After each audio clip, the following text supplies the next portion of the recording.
একজন মানুষ মারা গেছে, আপনি তাকে খুব ভালোবাসতেন, মোহাব্বত করতেন, আপনার একজন প্রিয় মানুষ ছিল, মোহাব্বতের মানুষ ছিল, তার মারা যাওয়ার কথা শুনে আপনার চোখের কোনা দিয়ে নীরবে পানি আসতেছে।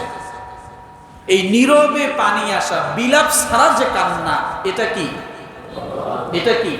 তাহলে কান্না কয় প্রকার পেলাম?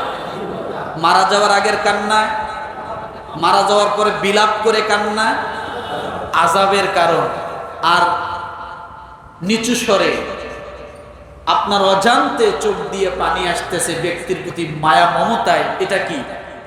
দোয়া। কান্না এক প্রকার, তিন রকম: রহমত, দোয়া, আযাবের কারণ। আপনি কোনটা নেবেন এবার বেছে নেওয়ার বিষয়টা আপনার। আমরা কোনটা করব? আমরা দুইটা করব। কয়টা? মানুষের দুঃখের কথা শুনলে কাঁদবো, ঠিক আছে, তার জন্য দোয়া। মারা যাওয়ার কথা শুনলে কাঁদবো নীরবে, তার জন্য কি? দোয়া। আগেরটা কি? রহমত। আর বিলাপ করে কান্না করা মানে আল্লাহর কাছে অভিযোগ করতেছি, তুমি আমার সন্তান ছাড়া আর সন্তান পাইলে না, এরকম বলে না? আল্লাহ কি খালি আমাকেই চোখে দেখে, এরকম কথা বলে না?